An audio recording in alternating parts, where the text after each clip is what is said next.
कहानी का नाम तलाश पूरी हुई। रमेश बाबू मसूरी में रहते हैं। उनकी बेटी नव्या एमए के अंतिम वर्ष में थी। हर पिता की तरह वे भी उसके विवाह के लिए चिंतित थे। उनकी इच्छा थी कि परीक्षा के बाद इस सर्दियों में उसके हाथ पीले कर दिए जाएं। उन्होंने अपने मित्रों और संबंधियों को ये कह रखा था कि उनकी जाति बिरादरी और आर्थिक स्थिति के अनुकूल कोई परिवार हो तो बताएं।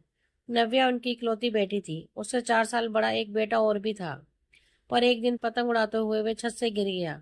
इससे उसके सिर में गंभीर चोट आई। रमेश बाबू दुकान पर थे। जब तक उन्हें खबर हुई और वे घर पहुंचे तब तक उसके प्राण पखेरु उड़ गए। उस समय वह 14 साल का था। रमेश बाबू और इनकी पत्नी संगीता के जीवन में इस दुर्घटना से अंधेरा छा गया। उनकी सब आशाएं इस बेटे पर ही थी, पर होनी को कौन टाल सकता है। जैसे तैसे उन्होंने खुद को संभाला और नव्या की देखभाल में स्वयं को झोंक दिया। अब उनके लिए वही बेटी थी और बेटा भी। नव्या बड़ी होनहार लड़की थी।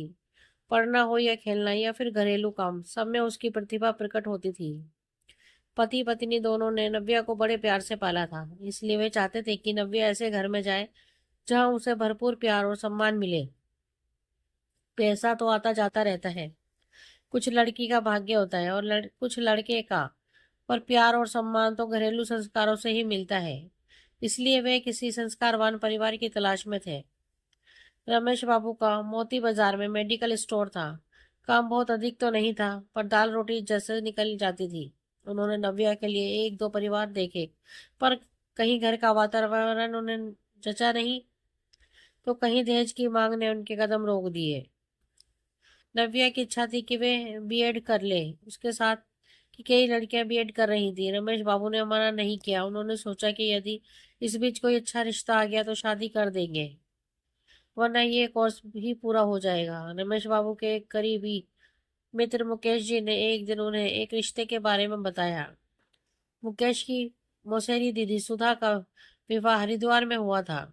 उसका 24 वर्षीय बेटा अनिल अपने पिताजी के साथ कपड़े की दुकान पर ही बैठता था। वे लोग भी अब उसका विवाह करना चाहते थे। मुकेश ने रमेश बाबू को उसके बारे में बताया। रमेश ने लड़के और उनके माता पिता से मिलने की इच्छा व्यक्त की। मुकेश ने कहा कि अगले सप्ताह मेरी भतीजी का विवाह है, उसमें वे आने वाले हैं, तुम वहां सबसे मिल लेना। मुकेश वस्तुतः उस विवाह का निमंत्रण देने ही रमेश के घर आए थे। विवाह वाले दिन रमेश और संगीता समय से पहुंच गए। मुकेश यद्यपि काफी बिजी थे, फिर भी उसने अपनी दीदी सुधा, बहनोई सुरेश जी और अनिल से उनका परिचय करा दिया। अनिल तो अपने हम उम्र मित्रों के साथ मौज मस्ती में व्यस्त था, पर उसके माता पिता फुर्सत में थे। आते दोनों परिवार बैठकर बात करने लगे। इस बातचीत के बीच रमेश जी ने नोट किया कि हर 15-20 मिनट बाद सुधा या सुरेश जी कुछ देर के लिए उठकर अंदर जाते हैं और फिर बाहर आकर गपशप में लग जाते थे। घंटा भर वे लोग साथ बैठे रहे। इस दौरान 3-4 बार ऐसा हुआ। इसी बीच बारात आने का शोर होने लगा। सब लोग बारात के स्वागत के लिए मुख्य द्वार के पास माला आदि लेकर खड़े हो गए। सुधा फिर अंदर चली गई। थोड़ी देर बाद रमेश जी ने देखा कि सुधा पहिया कुर्सी पर एक वृद्ध महिला को लेकर आई और अपने पति के साथ खड़ी हो गई। रमेश जी समझ गए कि सुरेश जी की माँ है। वस्तुतः उनकी देखभाल के लिए ही बार बार सुरेश जी और सुधा अंदर जाते थे। रमेश बाबू को ये देखकर बहुत अच्छा लगा। आजकल लोग शादी विवाह में जाते समय प्राय वृद्धों को घर ही छोड़ जाते हैं। उनकी देखभाल का जिम्मा वे किसी दूर के रिश्तेदार, पड़ोसी या फिर नौकर को सौंप देते हैं। वह सोचते हैं कि इनके कारण विवाह की मौज मस्ती में बाधा पड़ेगी। पर आज का दृश्य देखकर रमेश बाबू को लगा कि वे ठीक जगह पहुंच गए हैं।